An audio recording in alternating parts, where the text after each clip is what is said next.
السلام علیکم ورحمۃ اللہ تعالی وبرکاتہ۔ پیارے بچوں، بخاری شریف کے اندر آج ہمارا سبق ہے باب الصلاۃ من الایمان، کہ نماز ایمان کا حصہ ہے۔ وقول اللہ تعالی، اللہ تبارک و تعالی ارشاد فرماتا ہے، اللہ تبارک و تعالی کا قول بھی ہے، ما کان اللہ لیضیع ایمانکم، اور اللہ تبارک و تعالیٰ کے لیے یہ زیبا نہیں کہ وہ تمہارے اعمال کو ضائع کرے، یعنی صلاتکم عند البیت،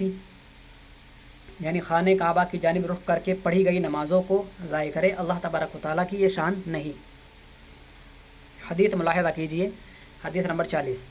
حدثنا عمرو بن خالد قال حدثنا زہیر قال حدثنا ابو اسحاق عن البراء ان النبی صلی اللہ علیہ وسلم كان اول ما قدم المدینہ نزل على اجدادہ، کہ روایت حضرت براء بن عازب رضی اللہ تعالیٰ عنہ سے کہ بے شک نبی صلی اللہ علیہ وسلم کان اول ما قدم المدینہ تھا، کہ نبی صلی اللہ علیہ وسلم جب پہلی مرتبہ مدینہ منورہ آئے ہجرت کر کے، تو نزل علی اجدادہ، نبی صلی اللہ علیہ وسلم اپنے نانحال میں ٹھہرے، ٹھیک ہے، او قال اخوالہ، اجدادہ یا تو اخوالہ، یعنی نانحال میں ٹھہرے یا تو اپنے آبا و اجداد کے وطن میں ٹھہرے، من الانصاری، جو کہ انصاری تھے، وانہ صلی قبل بیت المقدس 16 شہرا او 17 شہرا، اور نبی صلی اللہ علیہ وسلم نے مدینہ منورہ کے اندر بھی تقریباً 16 یا 17 مہینہ تک بیت المقدس کی جانب رخ کر کے نماز پڑھی۔ وکانا یعجبہ ان تکون قبلتہ قبل البیت، کہ اور یہودیوں کو یہ بہت زیادہ پسند تھا، ان تکون قبلتہ قبل البیت، کہ ان کا قبلہ، کہ محمد اور ان کے اصحاب کا قبلہ وہ خانہ کعبہ کے بجائے بیت اللہ ہے، یہ بیت المقدس ہے۔ وانہ صلی، اور روایت میں آتا ہے کہ نبی صلی اللہ علیہ وسلم نے اول صلاۃ صلاها صلاۃ العصر، کہ نبی صلی اللہ علیہ وسلم نے پہلی نماز جو خانہ کعبہ کی جانب رخ کر کے پڑھی وہ نماز عصر تھی۔ یعنی بتانا یہاں پر یہ ہے اس حدیث کے اندر کہ نبی صلی اللہ علیہ وسلم جب مدینہ منورہ گئے تو مدینہ منورہ میں جا کر کے بھی نبی صلی اللہ علیہ وسلم نے تقریباً 16 یا 17 مہینے تک بیت المقدس کی جانب رخ کر کے نماز پڑھی، اور یہودیوں کو یہ بہت پسند تھا کہ محمد بھی اور محمد کے تمام صحابہ بھی ہماری والی مسجد کی طرف رخ کر کے نماز پڑھتے ہیں، یہ ان کو بہت پسند تھا۔ اور نبی صلی اللہ علیہ وسلم نے جو سب سے پہلی نماز پڑھی خانہ کعبہ کی جانب وہ نماز عصر تھی۔ وصلی معہ قوم، اور نبی صلی اللہ علیہ وسلم کے ساتھ پوری قوم نماز پڑھ رہی تھی۔ فخرج رجل ممن صلی معہ، ٹھیک ہے، تو نبی صلی اللہ علیہ وسلم کے ساتھ جن لوگوں نے نماز پڑھی ان لوگوں میں سے نماز پڑھنے کے بعد ایک شخص نکلا اور نکل کر چلا گیا، فمر علی اہل مسجد، تو ایک مسجد بنو حارثہ ہے، وہ دوسری مسجد تھی، نبی صلی اللہ علیہ وسلم دوسری مسجد میں نماز پڑھا رہے تھے اور مسجد بنی حارثہ کچھ دور تھی، تو وہاں سے اس شخص کا گزر ہوا جو نبی صلی اللہ علیہ وسلم کے ساتھ نماز پڑھ کے آ رہا تھا، وہم راکعون، تو مسجد بنی حارثہ کے اندر لوگ حالت رکوع میں تھے، اس وقت حالت رکوع میں تھے، تو یہ شخص جو نبی صلی اللہ علیہ وسلم کے پیچھے نماز پڑھ کر کے آیا ہے نبی صلی اللہ علیہ وسلم کی امامت کے تحت، تو اس والی مسجد میں لوگ دوسرے امام کے پیچھے رکوع کی حالت میں تھے ہی، فقالا، تو اس شخص نے کہا، تو اس شخص نے کیا کہا، اشہد باللہ، میں اللہ کو گواہ مانتے ہوئے بات کہتا ہوں، لقد صلیت مع رسول اللہ صلی اللہ علیہ وسلم قبل مکہ، میں نے نبی صلی اللہ علیہ وسلم کے ساتھ نماز پڑھی ہے مکہ کی جانب رخ کر کے، یعنی خانہ کعبہ کی جانب رخ کر کے میں نے نماز پڑھی ہے۔ فدارو کما ہم قبل البیت، تو جیسا کہ وہ بیت المقدس کی جانب رخ کیے ہوئے تھے وہ ویسے ہی فوراً رخ کر گئے، مڑ گئے، اور انہوں نے اپنے چہروں کو پھیر لیا حالت رکوع میں ہی، ٹھیک ہے، کس کی جانب، خانہ کعبہ کی جانب۔ جیسے ہی اس آدمی کی بات سنی تو وہ کس جانب پھر گئے، خانہ کعبہ کی جانب پھر گئے۔ وکانت الیہود قد اعجبہم اذا کان یصلی قبل البیت، اور یہودیوں کو یہ بہت پسند تھا کہ جب نبی صلی اللہ علیہ وسلم بیت المقدس کی جانب رخ کر کے نماز پڑھا کرتے تھے، ٹھیک ہے، وَأَهْلُ الْكِتَابِ، اور اہل کتاب بھی اس سے بہت خوش تھے۔ فَلَمَّا وَلَّى وَجْهَهُ قِبَلَ الْبَيْتِ أَنكَرُوا ذَلِكَ، تو جب نبی صلی اللہ علیہ وسلم نے خانہ کعبہ کی جانب رخ پھیر لیا، أَنكَرُوا ذَلِكَ، تو یہ ان کو بہت ناپسند گزرا۔ قال زہیر راوی کہتے ہیں، حدثنا ابو اسحاق عن البراء، ہم سے حدیث بیان کیا ابو اسحاق نے حضرت براء ابن عازب رضی اللہ تعالیٰ عنہ سے روایت کر کے، فی حدیثہ، ان کی حدیث میں یہ الفاظ آئے ہیں، فی حدیثہ ھذا، ان کی حدیث میں یہ بات بھی ہے کہ انہ مات علی القبلۃ، قبل ان تحول رجال وقتلوا، کہ وہ لوگ جو ماقبل قبلہ پر یعنی بیت المقدس والے قبلہ پر ہی مر گئے، یعنی اسی قبلہ کی جانب نماز پڑھتے پڑھتے جن کا انتقال ہو گیا، قبل ان تحول، ٹھیک ہے، ان کے خانہ کعبہ کی جانب رخ کرنے سے پہلے ہی جن کا انتقال ہو گیا، وقتلوا، یا جو جنگ کے اندر شہید کر دیے گئے، ٹھیک ہے، تو فلم ندری ما نقول فیہم، تو براء بن عازب رضی اللہ تعالیٰ عنہ کہتے ہیں کہ ہمیں نہیں پتہ کہ ہم ان کے بارے میں کیا کہیں، کہ ان کی نماز صحیح تھی یا صحیح نہیں تھی، یا درست تھی یا درست نہیں تھی، ہمیں کچھ نہیں پتہ۔ اب اللہ تبارک و تعالیٰ ان کی نمازوں کو قبول کرے گا یا نہیں کرے گا، ان کی عبادتیں کارگر ہوئیں یا بیکار ہوئیں۔ تو فانزل اللہ تعالیٰ، جب مومنین کے اندر یہ خلش ہونے لگا اور یہ شک پیدا ہونے لگا تو اللہ تبارک و تعالیٰ نے آیت کریمہ نازل فرمائی، وما کان اللہ لیضیع ایمانکم، اور اللہ تبارک و تعالیٰ کی یہ شان نہیں کہ وہ تمہارے اعمال کو برباد کر دے، بلکہ جو بھی انہوں نے نمازیں پڑھی ہیں وہ ساری کی ساری عند اللہ مقبول ہیں۔ آیا سمجھ میں؟ ہاں، تو اس حدیث کے اندر پتہ چلا کہ خانہ کعبہ سے پہلے ہمارا جو قبلہ تھا، قبلہ اول للمؤمنین، وہ بیت المقدس تھا۔ پھر بیت المقدس، پھر ہجرت کرنے کے بعد مدینہ منورہ میں نبی صلی اللہ علیہ وسلم نے 16 یا 17 مہینے تک نماز بیت المقدس کی جانب ہی پڑھی تھی، اور پھر ایک دن اچانک نبی صلی اللہ علیہ وسلم پر وحی نازل ہوئی تو اللہ کے رسول صلی اللہ علیہ وسلم نے خانہ کعبہ کی جانب رخ کر لیا، اور خانہ کعبہ کی جانب جب رخ کیا تو یہودیوں کو یہ بہت ناپسند ہوا۔ خانہ کعبہ میں نماز پڑھنے والے ایک صحابی کا گزر مسجد بنو حارثہ سے ہوا، اور وہاں پر کچھ لوگ نماز پہلے سے پڑھ رہے تھے، چونکہ انہیں پتہ نہیں تھا تو وہ خانہ کعبہ کے بجائے کہاں پر نماز پڑھ رہے تھے؟ معمول کے مطابق بیت المقدس کی جانب رخ کر کے نماز پڑھ رہے تھے۔ تو ان صحابی نے لقمہ دیا اور ان کو کہا کہ میں نے نبی صلی اللہ علیہ وسلم کو خانہ کعبہ کی جانب نماز پڑھتے دیکھا ہے، ٹھیک ہے، تو خانہ کعبہ کی جانب نماز پڑھتے جب دیکھا ہے تو وہ لوگ بھی اتنی بات کو سن کر خانہ کعبہ کی جانب رخ کر گئے۔ آیا سمجھ میں؟ پھر اس کے بعد صحابہ کرام میں یہ بات ہونے لگی کہ ہم ان کے بارے میں کیا کہیں کہ جن لوگوں نے بیت المقدس کی جانب رخ کر کے نماز پڑھی ہے اور پھر وہ اب انتقال کر گئے ہیں یا تو وہ شہید ہو چکے ہیں، تو ہم نہیں جانتے کہ ان کی نماز کا کیا ہوگا۔ تو اللہ تبارک و تعالیٰ کی آیت کریمہ نازل ہوتی ہے، وما کان اللہ لیضیع ایمانکم، اور اللہ تبارک و تعالیٰ کی یہ شان نشان نہیں کہ وہ تمہارے اعمال کو ضائع کر دے اور برباد کر دے۔ باب حسن اسلام المرئی، اگلا والا باب کیا ہے؟ انسان کا سب سے بہتر جو اسلامی عمل ہے اس کے متعلق یہ باب ہے، ٹھیک ہے، اسلام کا سب سے بہتر، کسی انسان کا اسلامی سب سے بہتر عمل۔ حدیث نمبر 41 ہے، قال مالک اخبرنی زید بن اسلم ان عطاء بن یسار اخبرہ ان ابا سعید الخدری اخبرہ انہ سمع رسول اللہ صلی اللہ علیہ وسلم یقول اذا اسلم العبد فحسن اسلامه يكفر الله عنه كل سيئة كان زلفها وكان بعد ذلك القصاص الحسنة بعشر أمثالها إلى 700 ضعف والسيئة بمثلها إلا أن يتجاوز الله عنها۔ روایت ہے حضرت ابو سعید خدری رضی اللہ تعالیٰ عنہ سے کہ وہ خبر دیتے ہیں کہ انہوں نے نبی صلی اللہ علیہ وسلم کو فرماتے ہوئے سنا ہے کہ جب کوئی شخص اچھی طرح سے اسلام لے آتا ہے تو اللہ تبارک و تعالیٰ اس کے تمام گناہوں کو مٹا دیتا ہے جو اس نے ماقبل میں کیے تھے، ٹھیک ہے، کل سیئۃ کان زلفہا، جو بھی کچھ اس نے گناہ کیے تمام کے تمام گناہ، چاہے وہ قتل ہو، چوری ہو، زنا ہو، شراب ہو، سب کچھ سارے کے سارے گناہ اللہ تبارک و تعالیٰ نئے مسلمان ہونے والے کے لیے ماقبل کے سارے گناہ معاف کر دیتا ہے۔ وَكَانَ بَعْدَ ذَلِكَ الْقِصَاص، ہاں اس کے بعد کوئی گناہ معاف نہیں ہوتا۔ اگر کوئی شخص کسی کو قتل کر دے گا تو اسلام لانے کے بعد قصاص بھی لیا جائے گا، اس سے بدلہ لیا جائے گا۔ قصاص کا مطلب یہ ہے کہ بدلے کے طور پر بدلہ لیا جائے۔ کسی کو کسی نے ایک تھپڑ مارا تو مارنے والا اس کو ایک تھپڑ مارے گا، اور کسی کا دانت کسی نے توڑ دیا تو وہ بھی اس کا دانت توڑے گا۔ کسی نے کسی کو قتل کر دیا تو ورثہ پر حق حاصل ہوگا کہ وہ اس کو اس کے بدلے میں قتل کریں۔ ویسے میں اس کو قصاص کہتے ہیں، ہاں، مگر یہ ہے کہ قصاص کا حق حاصل رہے گا۔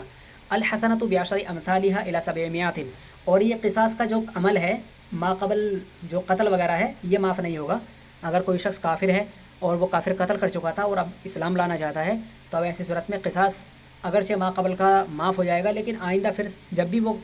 کوئی ایسا عمل کرے گا تو اس سے قصاص لیا جائے گا، ٹھیک ہے۔ الحسنۃ بعشر امثالها، اور سب سے بہتر عمل ایک مسلمان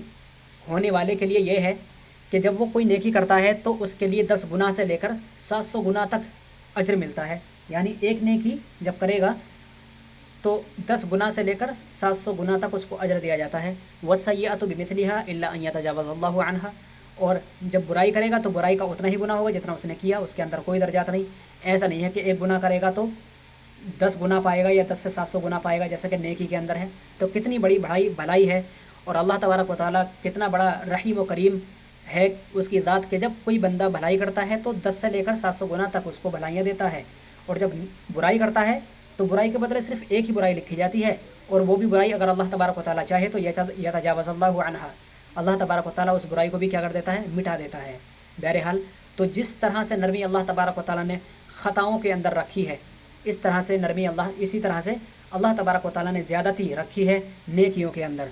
میرے خیال سے بندوں کو بھی، اللہ تبارک و تعالیٰ کے جو بندے ہیں ان کو بھی اس معاملے میں کیا ہے، یہ عادت اور یہ خصلت اپنے عملی طور پر لانی چاہیے۔ کوئی بندہ اگر اچھا کام کرے تو اس کو دل سے اچھا جانے، اور خوب اس کو دعائیں دے، اور خوب اس کو اپنی نگاہوں میں اچھا رکھے۔ بلکہ اس کا الٹا ہو جاتا ہے ہمارے معاشرے کے اندر، لوگ اگر کچھ غلط کرتے ہیں تو اس کی غلطیوں کا خمیازہ ہم اس کو اس قدر بھگتواتے ہیں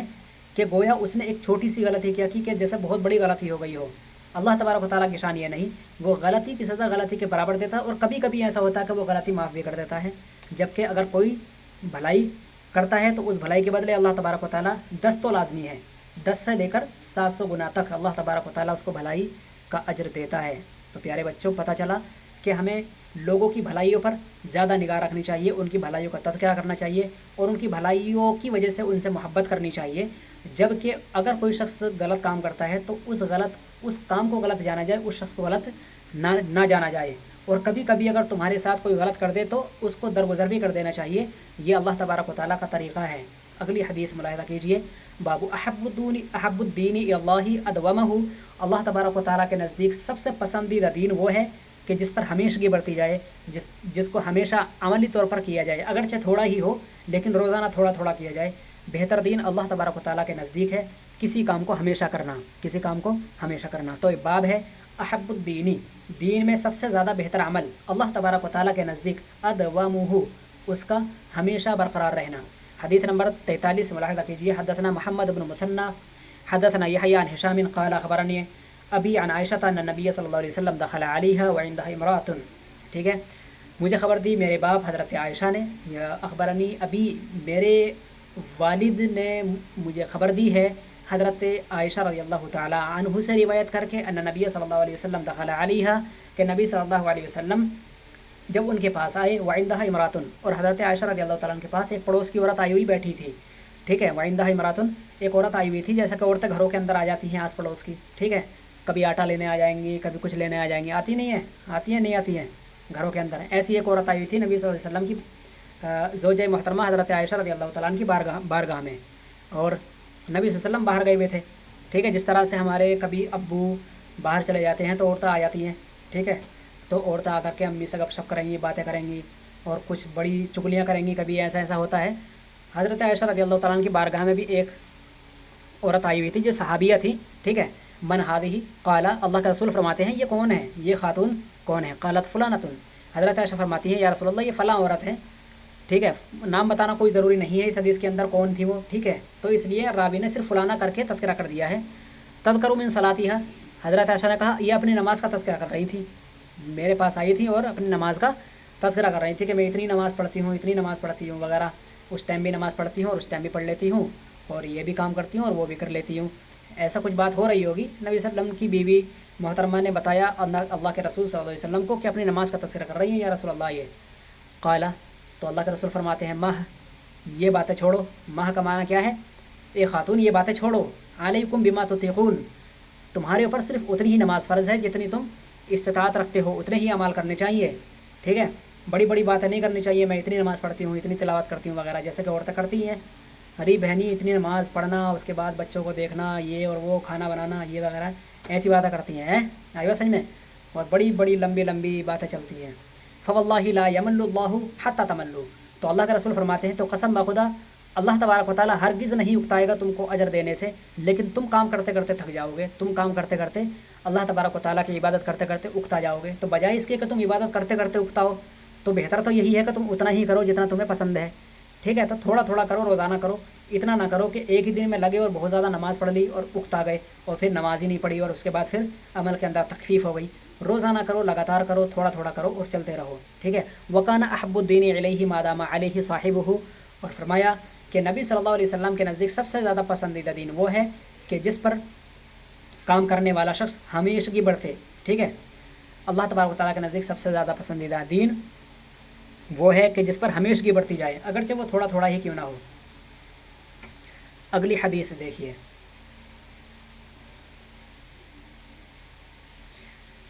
باب زیادت الایمان و نقصان ہی، ایمان کا زیادہ ہونا اور اس کا کم ہونا.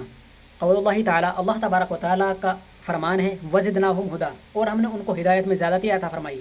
ویزداد الذین آمنوا ایمانا، ٹھیک ہے. اور اللہ تبارک و تعالیٰ زیادتی فرماتا ہے ان لوگوں کو کہ جو یقینی طور پر ایمان لائے. وقال، اور اللہ تبارک و تعالیٰ نے ارشاد فرمایا الیوم اکملت لکم دینکم، آج میں نے تمہارے لیے دین کو کیا کر دیا؟ مکمل کر دیا. فَإِذَا تَرَكَ شَيْئًا مِّنَ الْكَمَالِ فَهُوَ نَاقِصٌ، تو لہذا اگر کوئی دین کے معاملے میں سے کوئی کام چھوڑ دیا جائے تو لہذا وہ ناقص ہوگا، ٹھیک ہے. دین کے مکمل ہونے سے اگر کوئی کام چھوڑ دیا جائے تو وہ ناقص ہوگا. حدیث نمبر 44 ملاحظہ کیجیے. حدثنا مسلم بن ابراہیم قال حدثنا ہشام قال حدثنا قتادة عن انس عن النبی صلی اللہ علیہ وسلم قال یخرج من النار من قال. فرماتے ہیں اللہ کے رسول علیہ الصلوۃ والسلام، حضرت انس رضی اللہ تعالیٰ عنہ سے روایت ہے کہ اللہ کے رسول علیہ الصلوۃ والسلام نے فرمایا یخرج من النار من قال، ایک نہ ایک دن جہنم سے ضرور نکالا جائے گا وہ شخص کہ جس نے کہا لا الہ الا اللہ وفی قلبہ وزن شعیرۃ من خیر، اور جس کے دل میں تھوڑا سا بھی یعنی جو کے دانے کے برابر بھی بھلائی ہوگی. ویخرج من النار من قال، اور جہنم سے وہ بھی ایک نہ ایک دن نکالا جائے گا ضرور جس نے کہا لا الہ الا اللہ وفی قلبہ وزن برۃ من خیر، اور اس کے دل میں ایک گندم کے دانے کے برابر، گیہوں کے دانے کے برابر بھی اگر بھلائی ہوگی. وَيُخْرَجُ مِنَ النَّارِ مَنْ قَالَ لَا إِلَهَ إِلَّا اللَّهِ، ٹھیک ہے. اور وہ بھی جہنم سے نکالا جائے گا ایک نہ ایک دن ضرور کہ جس نے کہا لا الہ الا اللہ، نہیں ہے کوئی معبود سوائے اللہ کے. وفی قلبہ وزن ذرۃ من خیر، اور جس کے دل میں ذرہ برابر بھی بھلائی ہے. قال ابو عبداللہ قال ابان حدثنا، حضرت ابو عبداللہ امام بخاری فرماتے ہیں کہ ابان جو ایک راوی ہیں فرماتے ہیں کہ ہم سے حدیث بیان کی قتادہ نے، ہم سے حدیث بیان کی انس نے نبی صلی اللہ علیہ وسلم سے روایت کر کے من ایمان کی جگہ، ٹھیک ہے، من ایمان مکانہ من خیرن، یعنی من خیرن کی جگہ من ایمان کا تذکرہ کیا ہے. یعنی جہاں پر بھی ہم دیکھیں گے نا من خیرن من خیرن من خیرن 3 جگہ پر آیا ہے نا، تو اس من خیرن کی جگہ پر من ایمان کا تذکرہ کیا ہے. ایسا کس کا کہنا ہے؟ ابان کا کہنا ہے. اور ابان کہتے ہیں کہ مجھ سے ایسا قتادہ نے بتایا ہے، اور کہتے ہیں کہ یہ حدیث ہم سے انس بن مالک رضی اللہ تعالیٰ نے بیان کی ہے کہ من خیرن کی جگہ من ایمان بھی آیا ہے، ٹھیک ہے. اگلی حدیث دیکھیے. اگلی حدیث یہ ہے، ہاں. حدثنا الحسن بن صباح سمع جعفر بن عون حدثنا ابو العميس اخبرنا قيس بن مسلم عن طارق بن شهاب عن عمرو بن الخطاب ان رجلا من اليهود قال له يا امير المؤمنين آية في كتابكم تقرؤونها لو علينا معشر اليهود نزلت لاتخذنا ذلك اليوم عيدا. حدیث پاک بڑی پیاری ہے. اور فرماتے ہیں حضرت طارق ابن شہاب رضی اللہ تعالیٰ عنہ سے روایت ہے، وہ روایت کرتے ہیں حضرت عمر ابن الخطاب رضی اللہ تعالیٰ عنہ سے ان رجلا من اليهود قال له، کہ یہ حضرت عمر ابن الخطاب رضی اللہ تعالیٰ عنہ سے ایک یہودی نے کہا یا امیر المؤمنین، اے امینوں کے امیر، آیت فی کتابکم، تمہاری کتاب قرآن کے اندر ایک آیت کریمہ ہے، تقرؤونہا، جس کو آپ لوگ تلاوت بھی کرتے ہو، تو وہ آیت اگر لو علینا، اگر ہمارے اوپر لو علینا معاشر الیہود، اگر ہم یہودیوں کے اوپر نازل ہوتی اللہ تبارک و تعالیٰ کی جانب سے، نزلت لو علینا معاشر الیہودی نزلت، اگر ہم یہودیوں کی جماعت پر، ہم یہودی قوم پر اگر وہ آیت نازل ہوتی تو ہم لاتخذنا ذالک الیوم عیدا، تو ہم اس نازل ہونے والی آیت کے دن کو اپنا عید کا دن بنا لیتے. قال ایو آیت،